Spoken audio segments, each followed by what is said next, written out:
أعوذ بالله من الشيطان الرجيم. بسم الله الرحمن الرحيم. وقالوا لن تمسنا النار إلا أياما معدودة قل أتخذتم عند الله عهدا فلن يخلف الله عهده أم تقولون على الله ما لا تعلمون بلى من كسب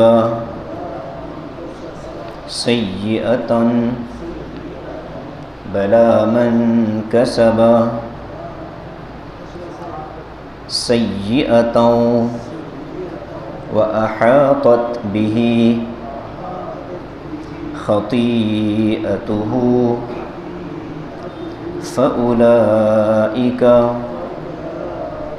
أصحاب النار هم فيها خالدون والذين آمنوا وعملوا الصالحات أولئك أصحاب الجنة هم فيها خالدون. صدق اللہ العظیم. ترجمہ دیکھیے. وقالوا لن تمسنا النار الا ایاما معدودہ. اور یہودی کہتے ہیں کہ ہم کو جہنم کی آگ نہیں چھوئے گی الا ایاما معدودہ مگر گنتی کے چند دن. دوسرا ترجمہ، ہم کو جہنم کی آگ تو بس گنتی کے چند دن چھوئے گی. قل اتخذتم عند اللہ عہدا. اے نبی آپ پوچھئے کیا تم نے اللہ تبارک و تعالیٰ کے پاس کوئی عہد معاہدہ کر لیا ہے؟ فلن یخلف اللہ عہدہ، کہ جو اللہ تبارک و تعالیٰ اپنے وعدے کے خلاف نہیں کرے گا. ام تقولون علی اللہ ما لا تعلمون، یا تم اللہ تبارک و تعالیٰ پر ایسی بات کہتے ہو جس کا تم کو خود علم نہیں. بلا، ہاں کیوں نہیں. من کسب سیئۃ واحاطت بہ خطیئتہ، جو آدمی جان بوجھ کر قصدن برائی کرے، واحاطت بہ خطیئتہ اور اس کی برائیاں اس کو گھیر لے مکمل طور پر، فاولئک اصحاب النار، تو یہ لوگ ہیں جو جہنم والے ہیں. ہم فیہا خالدون، وہ اس میں ہمیشہ رہیں گے. والذین آمنوا وعملوا الصالحات، اور جو لوگ ایمان لائے اور نیک اعمال کیے، اولئک اصحاب الجنہ، یہ لوگ جنت والے ہیں. ہم فیہا خالدون، وہ اس میں ہمیشہ رہیں گے. یہ 3 آیتیں جن میں 2 مضامین بیان ہوئے. پہلا جو مضمون بیان ہوا ہے وہ یہ ہے کہ گزشتہ یہودیوں کی 2 برائیوں کا بیان تھا. علماء یہود پیسے لے کر کے لوگوں کو غلط مسئلہ بتاتے تھے اور لوگ ان کے غلط باتوں پر یقین کر لیتے تھے، اور ان کے علماء انہیں جس ڈگر پر ڈالتے، جس راستے پر ڈالتے، وہ اسی راستے پر جمے رہتے تھے. تحقیق کی ان کو حاجت نہیں ہوتی، جس کا نتیجہ یہ ہوتا تھا کہ وہ جو کچھ بھی لکھتے تورات کہہ کر پیش کر دیتے، اللہ کی طرف سے حکم کہہ کر پیش کرتے. تو اللہ تبارک و تعالیٰ نے علماء یہود اور عوام یہود دونوں کے بارے میں کہا تھا فویل لہم مما کتبت ایدیہم وویل لہم مما یکسبون، کہ یہ سارا معاملہ ان کے لیے سوائے ہلاکت کے کچھ نہیں ہے۔ اب اللہ فرماتا ہے کہ ایک غلطی جو ان کی تھی وہ عملی غلطی تھی، لکھنا، غلط مسئلہ لکھنا اور لکھ کر لوگوں کو بتانا، یہ ہاتھ اور پیر کا عمل ہے، جسم سے ظاہر ہونے والا۔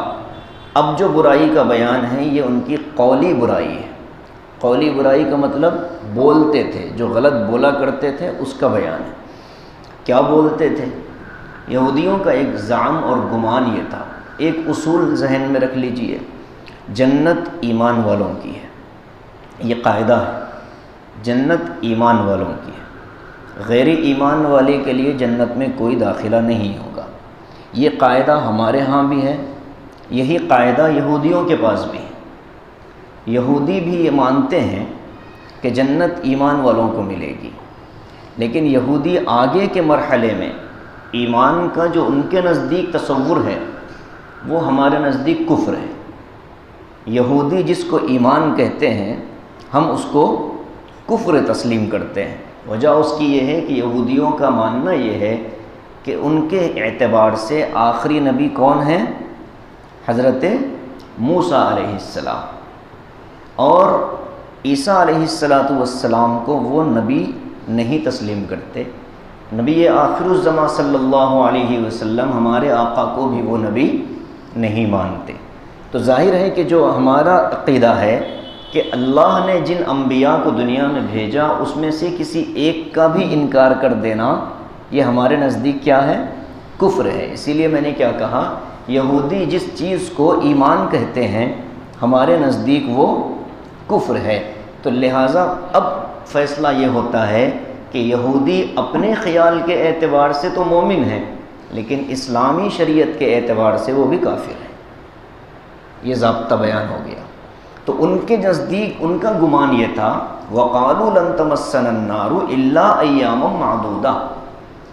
ہم دوسری بات یہ کہتے ہیں کہ جو مسلمان ایمان کی حالت میں دنیا سے جائے، اعمال کے معاملے میں صفر ہوگا، عمل صفر ہے، کوئی عمل اس کے کھاتے میں نہیں ہے، لیکن دل میں ایمان ہے، دل میں اللہ کا یقین ہے، شرک اس نے دل کے اعتبار سے نہیں کیا، عقیدے کے اعتبار سے نہیں کیا، گناہ گار زندگی گزار کر، خطا کار زندگی گزار کر اللہ کے دربار میں پہنچ جائے، ہمارا عقیدہ یہ ہے کہ اس کو اس کے گناہوں کی سزا جتنی اللہ دینا چاہے دے کر کے، یا بغیر حساب کتاب کے اللہ اپنی مرضی سے اگر چاہے تو جنت میں داخل کر دے گا۔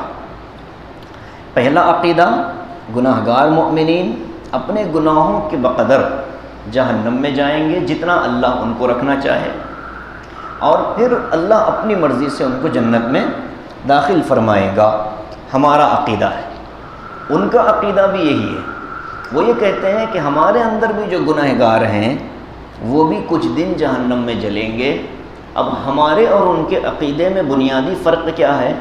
ہم نے اپنے عقیدے میں یہ کہا کہ جتنا اللہ سزا دے، جتنے دن اللہ گناہوں کی سزا کے لیے جہنم میں رکھے، اللہ جانتا ہے۔ یہودی یہ کہتے ہیں ہم تو بس انگلیوں پر گنے جانے والے دن جہنم میں رہیں گے۔ اب وہ کیا ہے؟ وہ تین طرح کے ہیں۔ پہلی بات تو انہوں نے یہ کہی کہ اللہ تبارک و تعالیٰ نے چونکہ دنیا کو 6 دن میں بنایا، 7واں دن اللہ تبارک و تعالیٰ تخلیق دنیا سے فارغ ہو گیا، تو کہتے ہیں کہ دنیا کے ان تخلیق کے جو ایام ہیں، دنیا کی بنائے جانے کی جو مدت ہے 7 دن کی، ہم اس مدت میں جہنم میں جلیں گے، یعنی کہ کل ملا کر ہم 7 دن جلیں گے۔ پہلی بات۔ دوسری بات وہ یہ کہتے تھے کہ جو انسان دنیا میں جتنی عمر گزارا ہے وہ جہنم میں اتنی عمر جلے گا۔ تیسرا یہ کہتے تھے کہ ہمارے لوگوں میں سے جتنے لوگوں نے بچھڑے کی پوجا کی، وہ کتنے دن کی تھی؟ 40 دن کی تھی، تو کہتے تھے کہ 40 دن ہم جہنم میں جلیں گے، باقی اللہ تبارک و تعالی ہم کو جہنم سے نکال دے گا۔ یہ ان کے خیالات ہیں۔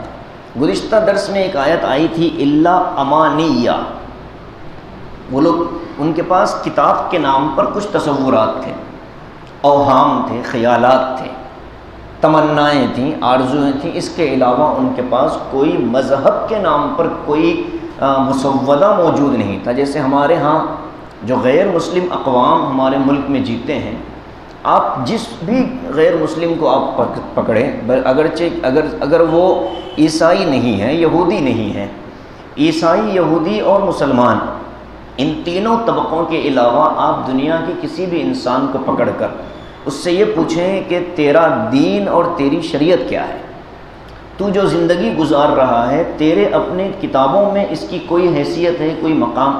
وہ بالکل کہہ دے گا کہ ہمیں کچھ نہیں پتہ، خیالات ہیں، ان خیالات ہی پر ہمارے پورے دین کی، پورے مذہب کی بنیاد ہے۔ اسی لیے ہر دوسرے دن خیال بدل جاتا ہے، ہر دوسرے دن وہ اپنی تاریخیں آگے پیچھے کر دیتے ہیں، عید اب نہیں، ہم بعد میں کر لیں گے فلاں، تو یہ خیالات کی وجہ سے ہوتا ہے۔ اسلام ایک ٹھوس دلیلوں والا مذہب ہے۔ اسلام کے پاس ہر عمل کے پیچھے یا تو قرآن کی آیت ہوتی ہے، یا نبی کریم صلی اللہ علیہ وسلم کا فرمان ہوتا ہے، یا صحابہ کا عمل ہوتا ہے۔ جو عمل بھی ہم قیامت تک کریں گے اس کے پیچھے مضبوط دلیل ہوتی ہے۔ ہمارے پاس صرف امیجینیشن نہیں ہے بلکہ ٹھوس دلائل ہیں، حقیقت کے دلائل ہیں۔ یہودیوں کے پاس صرف خیالات تھے، تو ان کے ان خیالات کے اعتبار سے انہوں نے 3 چیزیں طے کر رکھی تھیں، یا تو 7 دن جلیں گے، یا پھر جو انسان جتنی زندگی جی کر گیا ہے وہ اتنی زندگی جلے گا، یا پھر چونکہ ہمارے لوگوں نے 40 دن بچھڑے کی پوجا کی تھی، ہم 40 دن جہنم میں جلائے جائیں گے، ہم تو ابناء اللہ احباء اللہ، کیا کہتے تھے اپنے آپ کو؟ ہم تو اللہ کے محبوب ہیں، ہم تو اللہ کے پسندیدہ ہیں، لہٰذا اللہ ہمیں جہنم میں نہیں جلائے گا۔ یہ اللہ پر ایک بے بنیاد بات انہوں نے کہی، ان کا خیال ہے، حقیقت سے اس کا کوئی تعلق نہیں۔ اللہ آگے پوچھتا ہے، قل، اے نبی صلی اللہ علیہ وسلم، قل، پوچھئے، اتخذتم عند اللہ، کیا اللہ نے تمہاری کسی کتاب میں یہ قاعدہ بیان کیا ہے کہ تم 7 دن جلو گے، یا ایک عمر جلو گے، یا 40 دن جلو گے؟ اللہ نے تمہارے کسی نبی کی کسی کتاب میں تم سے یہ وعدہ کیا ہے؟ جب تم طور پر گئے تھے موسیٰ کے ساتھ، اس وقت اللہ نے کوئی وعدہ کیا ہے؟ قل اتخذتم عند اللہ عہدا، یا تم نے اللہ سے کسی نبی کی زبان سے یہ بات سنی ہے؟ چونکہ اللہ کی طرف کوئی بھی بات منسوب کرنا ہو تو نبی کے واسطے کے بغیر منسوب نہیں ہو سکتی۔ ہم بھی کہتے ہیں کہ اللہ یوں فرماتا ہے، کہاں فرماتے ہیں اللہ؟ یا تو قرآن میں فرماتے ہیں، یا پھر وہ چیز جس کو حدیث قدسی کہا جاتا ہے، کہ جس میں الفاظ اللہ کے نبی کے ہوتے ہیں، مضمون اللہ تبارک و تعالیٰ کا ہے۔ اللہ کے نبی کیوں کیسے فرماتے ہیں؟ کہتے ہیں کہ میرے اللہ نے یوں کہا، اللہ یوں کہتے ہیں، اللہ یوں ارشاد فرماتے ہیں۔ وہ کیا ہے؟ وہ قرآن کے علاوہ کچھ وحی ہے جس کی تلاوت نہیں ہوتی، جس کو نماز میں نہیں پڑھا جاتا، وہ آ تو رہی ہے وحی بن کر، لیکن نبی پاک صلی اللہ علیہ وسلم نے اس کو قرآن کا حصہ نہیں بنایا، اس کو حدیث قدسی کہتے ہیں، مقدس بات۔ ہمارے ہاں اللہ کی طرف کوئی بھی چیز منسوب کرنی ہو تو یا تو ہم قرآن کے حوالے سے ریفرنس سے منسوب کریں گے، یا نہیں تو حدیث قدسی کے حوالے سے منسوب کریں گے۔ ان دونوں حوالوں کے علاوہ ہم اللہ کی طرف کسی بھی بات کو منسوب کرنے کی ہمیں اجازت نہیں ہے۔ یہودیوں نے اتنا بڑا الزام لگا دیا، اتنی بڑی بات کہہ دی، تو اللہ ان سے پوچھتا ہے۔ کس کے ذریعے پوچھا جا رہا ہے؟ نبی پاک صلی اللہ علیہ وسلم کے ذریعے۔ قل اتخذتم عند اللہ عہدا، کیا تم لوگوں نے اللہ کی طرف کوئی عہد معاہدہ کر لیا ہے؟ فلن یخلف اللہ عہدہ، کہ اللہ تمہارے سے کیے ہوئے وعدے کو ضرور پورا کرے گا، ایسی تو کوئی بات نہیں، اگر ہے تو دلیل پیش کرو۔ یا تقولون علی اللہ ما لا تعلمون، یا تم اللہ پر ایسی بکواس باتیں کر رہے ہو جس کا خود تم کو کوئی علم نہیں ہے۔ ظاہر ہے کہ یہ صرف ان کی اپنی باتیں ہیں جن کی حقیقت کا ان کو خود بھی علم نہیں ہے۔ اب اللہ ہمارا اپنا ضابطہ بتاتے ہیں، جہنم اور جنت کا ضابطہ اللہ کے نزدیک کیا ہے، ضابطہ بھی ہے اس آیت میں، اور ان کے اس باطل قول کا جواب بھی ہے۔ میں نے تمہید میں بھی اس جواب کی طرف اشارہ کیا تھا۔ کیا فرماتے ہیں اللہ؟ بلا، ہاں کیوں نہیں۔ ان کا قول کیا تھا کہ ہم جہنم میں کچھ دن جلیں گے، اللہ کہتے ہیں ہاں کیوں نہیں۔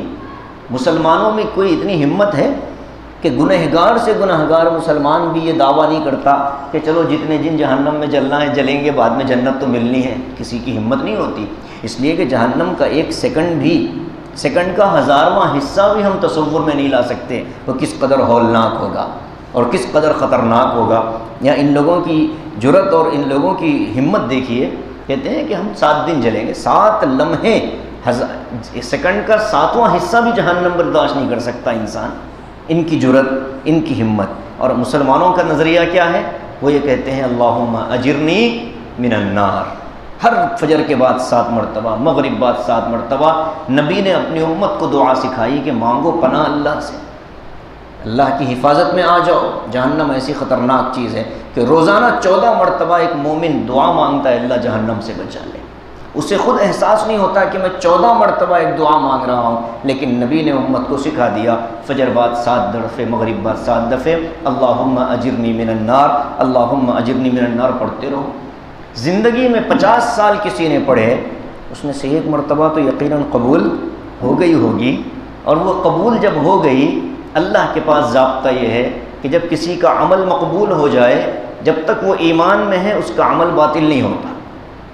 اگر خدا نہ خواستہ وہ ایمان سے چلا گیا، مرتد ہو گیا، تو اس کے نیک اعمال ضائع ہو جاتے ہیں۔ تو وہ جو دعا مقبول ہو کے اللہ کے ریکارڈ میں محفوظ ہو گئی، انشاءاللہ وہ آخرت میں انسان کو جہنم سے بچانے کے کام آ جاتی ہے۔ یہ ہمارا عقیدہ، ہمارا معاملہ ہے۔ کہتے ہیں بلا کیوں نہیں، تم نے کہا کہ کچھ دن جلیں گے، بالکل جلیں گے، لیکن ضابطہ کیا ہے؟ حضرت تھانوی نے اپنی تفسیر میں یہاں عنوان دیا ضابطۂ خداوندی۔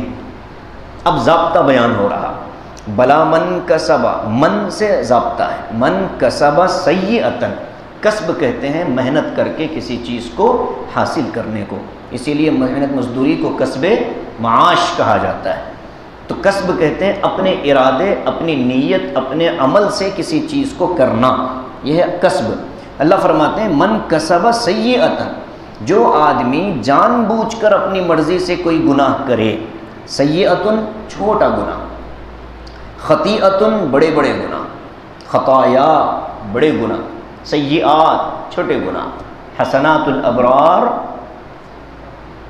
حسنات المؤمنین سیئات الابرار۔ یہاں ایک لفظ آتا ہے صوفیہ کے پاس کہ مومن لوگ جس کو نیکی سمجھتے ہیں، اللہ کے قریب جو پسندیدہ طبقہ ہوتا ہے، وہ اس کے اندر بھی اپنی غلطی تلاش کرتے ہیں کہ اس نیکی میں میری کون سی غلطی آ گئی۔ یہ ہے اس جملے کا مطلب۔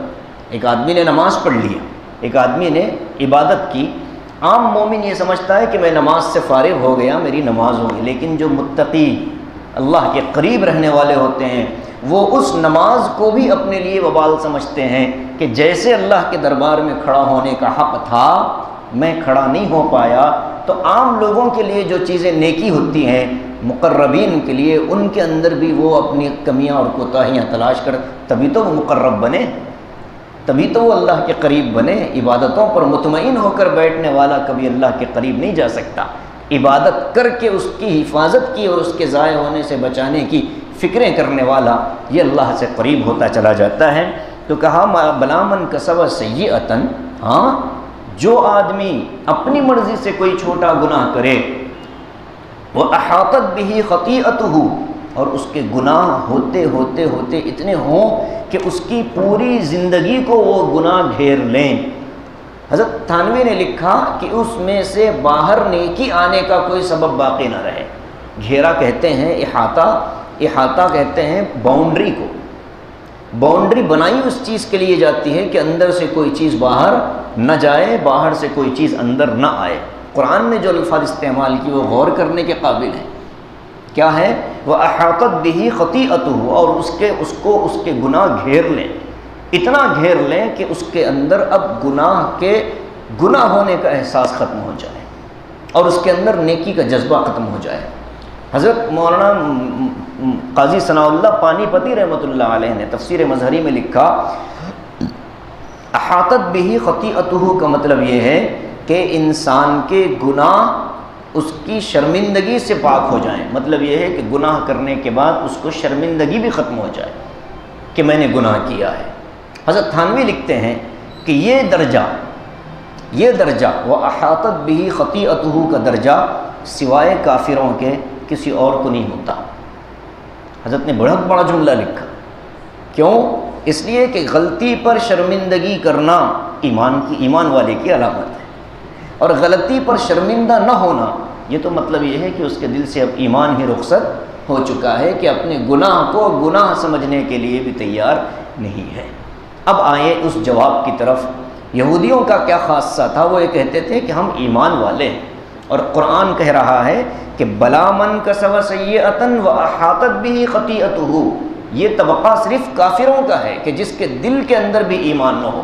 حضرت تھانوی نے بڑا پیارا جملہ لکھا، اللہ کروڑوں رحمتیں نازل فرمائیں۔ حضرت نے لکھا کہ ایمان والا کتنا ہی گناہ گار کیوں نہ ہو، اس کے دل میں اگر ایمان باقی ہے، شیطان کے مہلک حملے سے وہ بچا رہتا ہے موت کے وقت۔ مہلک حملہ جو شیطان کرتا ہے آخری میں موت کے وقت میں، اگر دل میں ایمان باقی ہے تو وہ آدمی محفوظ رہتا ہے، اسی ایمان کے ساتھ دنیا سے چلا جاتا ہے۔ لیکن جو کافر ہوتا ہے، ظاہر ہے کہ جب اس کے دل ہی میں ایمان نہیں تو اس کو گناہ کرتے ہوئے مزہ آتا ہے، لطف آتا ہے، گناہوں کے اندر وہ ڈوبتے ڈوبتے ایسے ہوتا ہے کہ گناہوں نے اس کو چاروں طرف سے گھیر لیا ہے۔ اب گناہوں سے باہر نکلنے اور کفر سے ایمان میں آنے کے راستے بند ہو چکے ہوتے ہیں۔ نتیجہ یہ ہوتا ہے فَأُولَٰئِكَ أَصْحَابُ النَّارِ، یہ لوگ ہیں جو جہنم میں جانے والے ہیں، ہم فیہا خالدون، اور یہ جہنم میں ہمیشہ رہیں گے۔ اللہ نے کیسے ثابت کیا کہ یہودیوں کا گمان اور خیال یہ تھا ہم کچھ دن انگلیوں پر گنے جانے کے دن جہنم میں رہیں گے۔ اللہ نے ان کے اس گمان ہی کو ختم کر دیا اور کہا کہ تمہارے اندر چونکہ احاطت بھی خطیئتہ والا مادہ ہے کہ تم نے پیغمبر اسلام صلی اللہ علیہ وسلم کو نبی نہیں مانا، آخری نبی نہیں مانا، اور تم نے عیسیٰ علیہ السلام کو نبی نہیں مانا، لہٰذا تمہارا ایمان ختم۔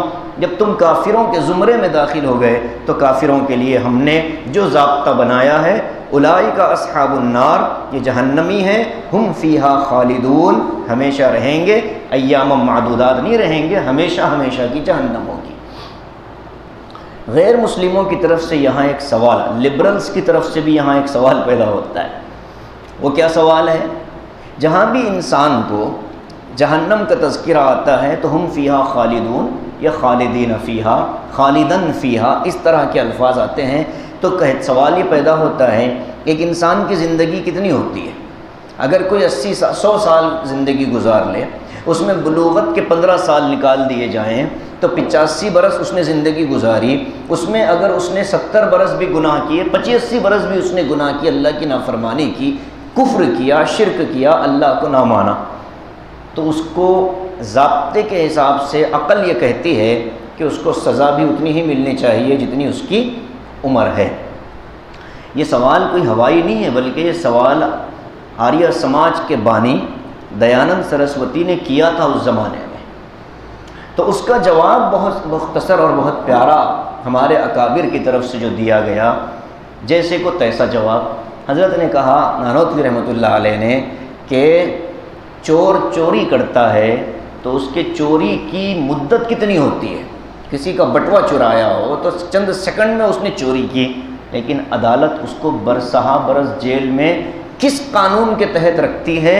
وہ اگر تیرے نزدیک قابل قبول ہے تو یہ بھی میرے نزدیک قابل قبول ہے، اس کا تیرے پاس جو جواب ہوگا وہی میرے پاس اس کا جواب ہوگا۔ ظاہر ہے کہ اس کا کوئی عقل مند انکار نہیں کر سکتا۔ قتل کرنے والا ایک آدمی کو قتل کرتا ہے تو قتل کرنے کی جو مدت ہے، وار کرنے کا جو وقت ہوتا ہے وہ چند منٹ کا ہوتا ہے، لیکن بدلے میں اس کو 8-10 سال 14 سال جیل کی سلاخوں میں ڈھکیل دیا جاتا ہے۔ یہ بھی تو غیر قانونی لگتا ہے، غیر عقلی لگتا ہے۔ پھر حضرت نے اس کا تحقیقی جواب دیا، وہ بڑا پیارا جواب ہے، وہ یہ ہے کہ نظر جرم کی طرف نہیں کرنی چاہیے، جرم جس دربار میں ہو رہا ہے اس دربار کی طرف کرنی چاہیے۔ مطلب کیا ہے؟ کسی معمولی عہدیدار کو اگر کسی نے گالی دی، بدتمیزی کی سرکاری ملازم کو، تو اس کی سزا چھوٹی ہوتی ہے، لیکن وقت کے وزیر اعظم کے ساتھ اگر کوئی بدتمیزی کر دے تو اس کی سزا بڑھتی ہے۔ بدتمیزی کرنے والا وہی ہے، جرم بھی اتنا ہی ہے، لیکن سزا کیوں بڑھ رہی ہے؟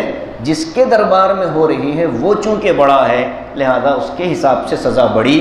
شرک اور کفر اللہ کے مقابلے میں ہو رہا ہے، اور اس پوری کائنات کا چلانے والا اللہ لامحدود، تو جہنم میں جلنے والوں کی سزا بھی لامحدود ہوتی ہے۔ یہ دو جواب حضرت نانوتوی رحمۃ اللہ علیہ نے دیے ہیں آپ حضرات کے فائدے کے لیے۔ میں نے اپنے فائدے کے لیے اس کو دہرایا ہے، کیونکہ جب بھی کوئی اس طرح کی بات آئے تو آگے والے کو خاموش کرنے کے لیے یہ بہت کارآمد چیزیں ہوتی ہیں۔ والذین آمنوا وعملوا الصالحات، دوسرا جواب، دوسرا ضابطہ، اور جو لوگ ایمان لائیں اور نیک اعمال کریں۔ ظاہر ہے کہ کفر میں نیک عمل کا کوئی تصور نہیں ہوتا۔ ظاہر ہے کہ ایک آدمی کافر ہو، یعنی اس نے ایمان بھی قبول نہیں کیا اور عمل بھی نہیں کیا۔ ایک آدمی وہ ہے جس نے ایمان بھی قبول کیا اور عمل بھی کیا۔ ایک آدمی وہ ہے جس نے ایمان تو قبول کیا لیکن عمل نہیں کیا، اور ایک وہ ہے جو ایمان تو قبول نہیں کیا لیکن عمل اس نے اچھے کیے۔ چار ہی طرح کے لوگ دنیا میں پائے جاتے ہیں۔ چاروں میں پہلا طبقہ جو ایمان والا بھی ہے اور نیک عمل کرنے والا بھی ہے، ان کے لیے تو ہر عقل مند کہتا ہے کہ وہ جنت میں جائیں گے۔ دوسرا طبقہ ایمان بھی نہیں ہے اور عمل صالح بھی نہیں ہے، ظاہر ہے کہ یہ جہنم میں جائیں گے۔ تیسرا طبقہ ایمان ہے لیکن عمل صالح نہیں ہے، کچھ دن جہنم میں ڈال کر ان کو جنت میں داخل کیا جائے گا۔ ایسا کیوں نہیں ہوگا کہ جنت میں داخل کر کے کچھ دن مزے لٹوا کر کے پھر جہنم میں ڈالا جائے؟ ظاہر ہے کہ نیکیاں یہ بعد میں ہی اچھی لگتی ہیں، راحتیں مشکلوں کے بعد اچھی لگتی ہیں۔ مشکل صبح اسی لیے اچھی لگتی ہے کہ وہ رات کے بعد آتی ہے، ورنہ دن کو کوئی پسند نہیں کرتا اگر رات نہ ہوتی۔ تو رات آنے کے بعد جب صبح نکلتی ہے، ہزاروں کیا کہتے ہیں کہ خون 100,000 انجم سے ہوتی ہے سحر پیدا، ہزار ستارے قتل ہوتے ہیں، اس کے بعد پھر سحر کے سفیدی نمودار ہوتی ہے اور صبح کا دھندلکا نظر آتا ہے۔ تو راحتیں اچھی کب لگتی ہیں؟ جب آدمی پہلے مشکلات میں آئے۔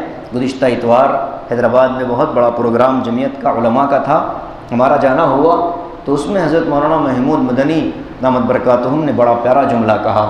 کہنے لگے کہ اگر رات کو آرام کی نیند سونا چاہتے ہو تو دن کو اپنے جسم کو تھکانا پڑے گا، جسم تھکے گا، رات کو نیند بھی آرام کی آئے گی۔ کہا اگلی نسلوں کو اگر ایمان اور اسلام پر برقرار رکھنا چاہتے ہو تو آج ان کے پیچھے اپنے آپ کو تھکانا پڑے گا۔ آج تھکاؤ گے، ایمان بچے گا، مکتب مدرسے کے ذریعے سے ان کے نظام تعلیم کو مضبوط کر لو، عقیدہ بچا لو، آخری عمر میں تمہیں آرام کی زندگی ملے گی کہ تمہاری اولاد تمہاری نگاہوں کے سامنے ایمان کے ساتھ پروان چڑھتی رہے گی۔ ان کا ایک جملہ تھا۔ تو راحتیں اچھی کب لگتی ہیں؟ جب مصیبتوں کے بعد آئے۔ اسی لیے جو پیدائشی سونے کا چمچ لے کر پیدا ہوتے ہیں ان کے نزدیک نعمتوں کی کوئی قدر نہیں ہوتی، اور جو مشکلات کے بعد راحتوں پر آتے ہیں وہ ایک ایک چیز کی قدردانی کرتے ہیں۔ ایاز محمود کا جو مشہور واقعہ ہے وہ یہ ہے کہ محمود کے دربار میں، محمود غزنوی رحمۃ اللہ علیہ کے دربار میں لوگوں نے شکایت کی کہ ایاز کے پاس کوئی ایسا خزانہ ہے کہ جو رات کو جب گھر جاتا ہے تو اس خزانے کو ضرور ٹٹولتا ہے، دیکھتا ہے، اور پھر اس کو حفاظت سے تالا ڈال کر کے اپنے کمرے میں اپنے بستر کے قریب محفوظ رکھتا ہے۔ بادشاہ سلامت، شاید اس نے آپ کے خزانے میں سے کوئی قیمتی ہیرا یا کوئی قیمتی چیز چرائی ہوگی، آپ تحقیق کروا لیں۔ محمود غزنوی رحمۃ اللہ علیہ بہت صاحب دل اور صاحب کمال بزرگ بادشاہ گزرے ہیں، انہوں نے محمود سے تحقیق حال کی ایاز سے، تو ایاز نے آ کر کہا کہ بادشاہ سلامت وہ میرا اپنا معاملہ ہے، آپ کیوں اس میں پڑھتے ہو؟ تو لوگوں نے کہا دیکھیں حضرت یہ چونکہ کوئی چیز چھپا رہا ہے جس کے نتیجے میں آپ کو بتانا نہیں چاہتا۔ حضرت نے تحقیق کے لیے دباؤ ڈالا تو وہ صندوق لے کر کے آیا۔ بڑے دربار میں جب صندوق کھلا تو اس میں ایک جوڑی چپل بالکل پھٹی پرانی اور ایک بوسیدہ کپڑوں کا جوڑا وہ رکھا ہوا تھا۔ لوگ دنگ رہ گئے۔ حضرت محمود نے پوچھا یہ کیا ہے؟ تو کہنے لگے کہ آپ سے ملاقات ہونے سے پہلے ایاز کی حیثیت بس یہ تھی کہ چپل بھی اس کو ڈھنگ کے میسر نہیں تھے، لباس بھی ڈھنگ کا میسر نہیں تھا۔ بادشاہ کی صحبت میں رہ کر کے اللہ نے مجھے نوازا، میں روزانہ آپ کے محل میں چلتا پھرتا ہوں، گھومتا رہتا ہوں، لوگ مجھے سلام کرتے ہیں، تو میرا دل یہ کہتا ہے کہ ایاز تو بڑا آدمی بن گیا۔ تو اپنے دل کی تربیت کے لیے رات کو گھر جاتا ہوں تو اپنے پھٹے چپل اور پرانا لباس دیکھ کر اپنے آپ کو اپنی اوقات یاد دلا دیتا ہوں کہ تیری حقیقت یہی ہے، اس کو اپنی نظروں سے اوجھل نہ ہونے دینا۔ تو یہ سلطان محمود غزنوی رحمۃ اللہ علیہ اور ایاز کا جو واقعہ ہے یہ کوئی مذاق نہیں ہے، بلکہ انسان کی حقیقت یہی ہے کہ جو مشکلوں کے بعد راحتوں میں آتا ہے اس کے لیے نعمتیں بہت عظیم ہوتی ہیں۔ جو شروع ہی سے راحتوں میں پلتا ہے اس کے لیے نعمتوں کا کوئی احساس نہیں ہوتا، وہ ضائع کرتے ہیں، کوئی تصور نہیں ہوتا، اور جو بالکل تکلیف سے اوپر آتے ہیں وہ بڑے قدردان ہوتے ہیں۔ تو جہنم میں پہلے ڈالا جائے گا تاکہ جنت کے لطف میں اضافہ ہو جائے۔ کتنے کریم پروردگار ہیں کہ گناہگار مومن ہیں اس کو بھی جنت میں ڈالنا ہے، اور جنت کا مزہ بلند کرنے کے لیے بھی اس کو کچھ دن جہنم میں جلا کر کے اللہ اپنی مرضی کے مطابق جتنے دن جلائے لے جا کر پھر جنت میں داخل کریں گے۔ تو جہنم کے اندر ملنے والی اس سزا کو اور اس عذاب کو وہ ایک لمحے میں بھول جائے گا، اس لیے کہ جنت کی نعمتیں اس کی نگاہوں کے سامنے ہوں گی۔ اب ایک بات طے ہے، ہر مومن جنتی ہے، شرط یہ ہے کہ ایمان کو اپنی آخری سانس تک بچائے رکھنا، ایمان کے تقاضوں پر اپنی زندگی کو لانا، اللہ سے یہ دعا مانگنا ہے۔ جنت تو ملے گی، طے ہے ایمان پر، لیکن بھائی وہ جو لمحہ گناہوں کا جہنم میں جلایا جانے والا ہے وہ بہت خطرناک ہوگا، تصور نہیں کیا جا سکتا۔ اللہ سے یہ دعا مانگنا ہے، اللہم حاسبنی حسابا یسیرا، اے اللہ میرا حساب آسان فرما دیجئے۔ کیوں؟